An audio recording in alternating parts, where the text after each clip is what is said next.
आपको ईश्वर ने इस वर्ग में डाला है, इसमें आपका कोई भी रोल नहीं था कि आप बीपीएल में ही जाकर डलेंगे या एपीएल में ही जाकर डलेंगे। ये आप अपने कर्मों से नहीं है, ये आपके जन्म से है। आप परिवार में अगर अंबानी के पैदा हुए होते तो शायद आपको कंपटीशन देने ही नहीं पड़ते, लेकिन आप एक ऐसे घर में पैदा हुए हैं, यानी गरीबी आपको पैतृक रूप से प्राप्त हुई है। अब आपको उससे बाहर निकलने के लिए एफर्ट लगाने हैं। एफर्ट में आपके पास विकल्प दो प्रकार के हैं। पहला विकल्प क्या है कि भाई मैं इसी कैटेगरी में रहते रहते कोई नौकरी ऐसी पकड़ लूं जिसमें कि मैं अर्निंग करना शुरू कर दूं। अब आप सवाल करेंगे, सर अगर नौकरी ही होती तो ये व्यक्ति बीपीएल में क्यों होता? बिल्कुल सच है। मैं आपको बताता हूं, कुछ ऐसी नौकरियां हैं जिसके लिए कोई कैटेगरी मैटर नहीं करती है। उदाहरण के लिए, एक सुबह सुबह न्यूज़पेपर डिस्ट्रीब्यूटर की जॉब होती है। आप कहेंगे सर मेरे गांव में तो न्यूज़पेपर बंटता ही नहीं है। कोई बात नहीं, आप ऐसे गांव में या ऐसे शहर के नज़दीक पहुंच जाइए जहां न्यूज़पेपर बंटता हो। मतलब आप सुबह 4 बजे से लेकर के 8 बजे के बीच में 4 घंटे के अंदर न्यूज़पेपर डिस्ट्रीब्यूट करके लगभग 5 से लेकर 10,000 रुपए के बीच में इन नौकरियों से निकाल लेते हैं। अब आप में से कुछ लोग कहेंगे, सर अब आप हमसे न्यूज़पेपर बंटवाएंगे? देखिए, मैं अगेन बोल रहा हूं, ये उस कैटेगरी के विद्यार्थियों के लिए एक रियलिस्टिक बात कर रहा हूं, और ये काम छोटा नहीं है। मैं इसके पीछे भी आपको उदाहरण सहित समझाऊंगा, थोड़ा सा मतलब आपके इसके पक्ष में भी मैं आपको प्रमाण दूंगा, ताकि आपको पूरी तरह से इस बात पर विश्वास हो सके। सुबह 4 से 8 के बीच में आपने अपना अखबार डिस्ट्रीब्यूट कर दिया। ऑन एन एवरेज 1-2 रुपए टाइप से भी अगर आपको अखबार मिलते हैं, पर वो मिलता है, तो आप अपने हिसाब से अपने महीने का खर्चा उतना निकाल लेते हैं कि आप पढ़ने लायक पैसा निकाल लें। मैं फिर से आपसे बोल रहा हूं, चूंकि आपको यहां पर पैदाइशी पटका गया है, आपका इसमें कोई कंट्रीब्यूशन नहीं है, तो आपको यहां से निकलने के लिए पैर भी आप ही को चलाने पड़ेंगे, हाथ पैर भी आप ही को चलाने पड़ेंगे। मैं मेरे एक दोस्त को जानता हूं, और वो दोस्त वर्तमान में अमेरिका में बैठ करके अपनी रिसर्च कर रहा है, आगे की पढ़ाई कर रहा है। उसका बिल्कुल जीवन कुछ इस प्रकार का रहा है। किस प्रकार का? कि वो अपनी आर्थिक स्थिति से लड़ने के लिए रोजाना सुबह जग करके न्यूज़पेपर बांटने जाया करता था, और न्यूज़पेपर बांटने के बाद में दिन के टाइम में वो पढ़ करके दोपहर 2 से 4 के बीच में, उस समय पॉलीथीन चला करती थी, पॉलीथीन तो 1 जुलाई से बंद हुई हैं, वो उन दिनों पॉलीथीन दिन में बांटने के लिए जाया करता था। दुकानों के बीच में पॉलीथीन की सप्लाई, एक जगह से पॉलीथीन उठाई, दूसरी जगह पॉलीथीन पकड़ा के शहर की दुकानों के बीच में पकड़ा करके, क्योंकि दुकान वाले इसी प्रकार से 150 polythene, 200 polythene, 500 polythene per day मंगाया करते थे। इस प्रकार से वो अपना खर्च निकालता था। वो मेरे साथ आईआईटी में था। आईआईटी में पहुंच करके वो आईआईटी में रैंक 1 के रूप में आया था, ठीक है। और आईआईटी के अंदर से फिर वो रिसर्च करने के लिए जापान गया, और जो लिथियम बैटरी के मतलब वो हैं जनक हैं, अकीरा योशीहिदो, क्या नाम है उनका, नाम भूल रहा हूँ मैं, उनके साथ उसने काम किया, और वर्तमान में वो अमेरिका के अंदर एज ए प्रोफेसर काम कर रहा है। ये मेरे आंखों देखी बात है, इसलिए इसमें कोई, मैं आपके सामने जो कहानियां रख रहा हूं they are very much realistic, है ना। बहुत से मेरे साथी आज ट्रेनिंग में भी ऐसे हैं जिनके पेरेंट्स नहीं हैं, है ना। वर्तमान में मेरे एक मित्र की ही जानकारी, मैं उनके नाम इसलिए उजागर नहीं करूंगा क्योंकि अब उनकी भी गरिमा का सवाल है, क्योंकि उन्होंने पूरी तरह से अपनी परिस्थितियों से लड़ाई लड़ी है। जिनके पेरेंट्स नहीं है वो भी आज अधिकारी बनकर बैठे हुए हैं। ये संभव है, यानी कि असल में ये बात इसलिए संभव है। देखिए, 2 स्थितियां होती हैं साथियों। आप अपनी स्थिति को स्वीकार कर लें कि मैं गरीब हूं और मैं गरीबी में ही जीऊंगा, कोई आकर मुझ पर दया खा जाए, तरस कर जाए, तो बात दूसरी है। फिर आप में से कुछ लोगों ने कहा, सर लेकिन हर किसी को अखबार बांटने का जॉब नहीं मिल जाता। ठीक बात है, मैं मानता हूं अखबार बांटने का जॉब नहीं मिल जाता। साथियों, जॉब नहीं मिल जाता, जॉब कोई सा भी छोटा नहीं होता है। अगर आप ये कहें कि सर आप हमको जॉब करना सिखा रहे हैं, तो हो सकता है कि ये मेरी तरफ से गुस्ताखी हो। मेरा प्रयास केवल इतना है कि आप अपने लेवल पर, आपको अपनी स्थिति से लड़ने के लिए पहले अपनी पॉकेट मनी अरेंज करनी होगी। आप दया के पात्र नहीं हो सकते, क्योंकि जो बालक दया का पात्र बनने का प्रयास करता है उसकी खुददारी मर जाती है, और जिसकी खुददारी मर जाती है ना, वो बड़े कंपटीशंस में सक्सेसफुल नहीं हो पाता।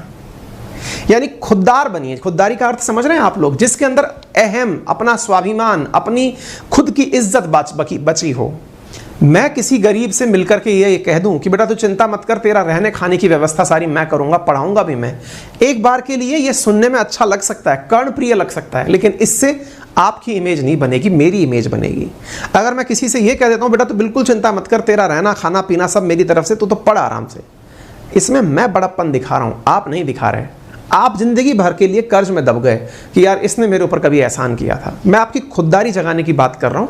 हो सकता है कि तरीके थोड़े कड़वे हों, लेकिन इन तरीकों से आगे निकल करके ही आदमी बड़ा बनेगा, ऐसा मेरा मानना है। हो सकता है आपको अपना गांव देहात छोड़कर माइग्रेट करना पड़े। माइग्रेट से अर्थ यह है कि आपको नज़दीकी किसी शहर में जाना पड़े, दूर दराज शहर में जाना पड़े। हो सकता है अपनी जगह छोड़कर कहीं अपने पेरेंट्स को छोड़कर मूव करना पड़े, लेकिन करना होगा। नंबर एक बात। दूसरी बात, बीपीएल के अंदर ही निकलते हुए आगे बढ़ते हैं, तो ये तो मैंने तरीका बताया। फिर आती है बात कि सर सरकारी नौकरी की तैयारी के अंदर हम कौन सी नौकरी को टारगेट करें। देखिए, मैं करबद्ध निवेदन करना चाहूंगा, अनटिल अनलेस आप एक्स्ट्रा ऑर्डिनरी इंटेलिजेंट ना हो। एक्स्ट्रा ऑर्डिनरी इंटेलिजेंट से मतलब है कि आप मेरिटोरियस ना हो। मेरिटोरियस भाई, आपने 10th का एग्जाम लिखा तो आप मेरिट में आए थे, लेकिन घर की हालत जिसको कहते हैं ना, गुदड़े का लाल था, ये तो गुदड़ी का लाल था। ऐसी स्थितियां हो कि आप गुदड़ी के लाल हैं लेकिन आपने साहब मेरिट में अपना परचम लहरा दिया है, वो एक्स्ट्रा ऑर्डिनरी कंडीशंस हैं जिसमें आप थोड़े लंबे सपने या बड़े सपने देख सकते हैं, क्योंकि समाज के कुछ भामाशाह यानी कि कुछ ऐसे लोग जो कि मदद करने के लिए आगे आना चाहते हैं, वो शायद आपके लिए आगे आ जाएं। लेकिन अगर आपकी स्थितियां सामान्य हैं और आपको फिर भी अपनी परिस्थितियों से लड़के आगे निकलना है, मेरी गुजारिश है आप किसी वनडे एग्जामिनेशन को अपना टारगेट बनाएं। एक बार में ही किसी बड़ी एग्जाम को टारगेट ना बनाएं। मेरे प्यारे साथियों, सुनने में कड़वा जरूर है, लेकिन यूपीएससी तैयारी के नाम पर बहुत बड़ा पैसा मांगती है। मतलब अपने आप में एक बार के लिए यह कहना बहुत आसान होगा, मैं आपको कह करके ढांढस बंधा सकता हूं कि चिंता मत करो, आप बिना कमाई के भी फ्री में भी तैयारी कर सकते हो। लेकिन वास्तविकता यह है कि उसके लिए जो डिटर्मिनेशन का लेवल है ना, वो इतना हाई है कि वो डिटरमाइन किया हुआ बच्चा शायद मेरी क्लास भी ना सुन रहा हो, वो इतना डिटरमाइन होकर के पहले से ही पढ़ रहा हो, है ना, उसको किसी ने कभी ज्ञान दिया हो, वो ऑलरेडी लग गया हो। तो वो जो लोग जो मुझे इस समय सुन रहे हैं ना, उनको आवश्यकता है इस मार्गदर्शन की। इसलिए मैं आपसे बोल रहा हूं कि आप अपने लिए वनडे एग्जामिनेशन को प्रेफर करें। अब आप में से कुछ लोग कहेंगे, सर हमने वनडे ही चुना था, हमने ग्रुप डी चुना था, हमने एसएससी चुना था, हमने दिल्ली पुलिस चुना था, हमने मतलब एनटीपीसी का एग्जाम चुना था, बैंकिंग का एग्जाम चुना था। सर इसमें हमारी एग्जाम की तिथियां बहुत लंबी खिंच गई, टाइम बहुत ज़्यादा लग गया। मानता हूं मैं इस बात को। अगेन, जिस प्रकार से आपका बीपीएल में पैदा होना आपके हाथ में नहीं था, वैसे ही आपका इंडिया में पैदा होना भी आपके हाथ में नहीं था। जो व्यक्ति जिन परिस्थितियों में है, उन परिस्थितियों को स्वीकार कर लेता है ना कि मैं हूं इसमें, अब मुझे इसको क्रिटिसाइज नहीं करना है, मुझे इससे आगे निकलने का रास्ता ढूंढना है, वो तो अपने जीवन के अंदर कुछ जरूर अच्छा कर जाता है। लेकिन जो व्यक्ति क्रिटिसिज्म के मोड में रहता है कि देश में ये क्या हो रहा है, देश में ये यूं हो रहा है, आपका जिन पर कंट्रोल नहीं है, आप चाह करके भी अमेरिका में पैदा नहीं हो सकते थे, जन्म तो लेना ही था, क्यों नहीं आप अमेरिका में पैदा हो गए, वहां शायद आपको नौकरी करने के लिए परेशान ना होना पड़ता। समझ रहे हैं आप मेरी बात? तो मेरी आपसे गुजारिश ये है कि क्रिटिसिज्म की जगह आप परीक्षा के परिणाम के इंतजार में रहें, अपना बिल्कुल पूरी तरह एफर्ट लगाएं, वनडे एग्जामिनेशन की तैयारी पहले करें। लेकिन मैं आपसे ये गुजारिश करना चाहूंगा, वनडे एग्जामिनेशन में एक बार सक्सेसफुल होने के बाद, और सक्सेसफुल आप जैसे लोग ही होते हैं, एक बार सक्सेसफुल होने के बाद में रुकना नहीं है। फिर चाहे आप रेलवे में जाएं, बैंक में जाएं, एसएससी में जाएं, डिफेंस में जाएं, चाहे जहां जाएं, आपको रुकना नहीं है।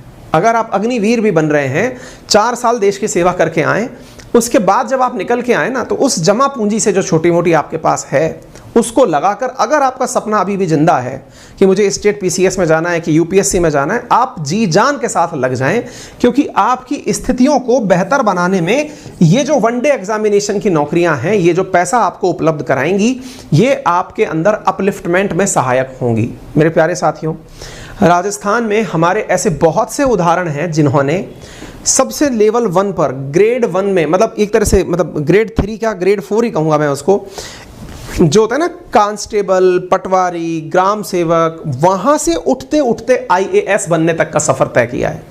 राजस्थान में ऐसे कई उदाहरण हैं, ऐसे कई आईएएस ऑफिसर सेलेक्टेड हैं जिन्होंने अपनी परीक्षा को नीचे के लेवल से शुरू, इसलिए नहीं कि वो बीपीएल परिवार में थे, इसलिए कि उनको खुद पर इतना ही विश्वास था कि यार नौकरी निकलती चली जाए, ऊपर चलते चले जाएंगे। और वो लोग करते गए, कारगर भी हुए, और वर्तमान में वो अच्छी स्थितियों में हैं और अधिकारी बनकर के देश की सेवा कर रहे हैं। ठीक है, तो उम्मीद है कि आपको मेरी ये गुजारिश बीपीएल परिवार के लिए समझ में आ गई होगी। अगर इसमें भी कोई डाउट आपके बचे तो मैं इस सेशन के अंत में उन डाउट्स को भी लूंगा। आप कृपया करके पूर्ण विश्वास से चलें। तो मैंने बीपीएल के लिए 2 ऑप्शंस दिए। नंबर 1, पहले अपने लिए आर्थिक स्थितियों से निपटने के लिए कुछ काम जरूर करें। मतलब मैं आपसे बोल रहा हूं कि आप दया के पात्र ना बने। नंबर 1, कोई आपको ये ना कहे कि आप वही, अरे वाह यार आप तो बहुत गरीब हो, अब आपका परिस्थितियां क्या बिगाड़ सकती हैं, आप तो ऐसे ही रहोगे। नहीं, आप अपने लिए स्थितियों से बदलने का निर्णय खुद करें, लड़ाई खुद लड़ें। लड़ने के साथ साथ आपको ऐसे एग्जाम पहले टारगेट करने, और एग्जाम टारगेट करके फिर आपको अपने लिए लेवल 2 चयन करना है। ठीक है, आइए तो ये तो हो गया नंबर 1 केस जो मैंने बीपीएल के लिए बताया। अब आता है एपीएल परिवार। एपीएल परिवार कौन से परिवार हैं?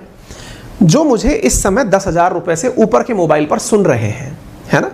ये वो परिवार हैं जिनके पास में इतना पैसा तो है कि वो इंटरनेट का रिचार्ज करा सकते हैं, घर के अंदर लाइट और पंखा चला सकते हैं, और थोड़ी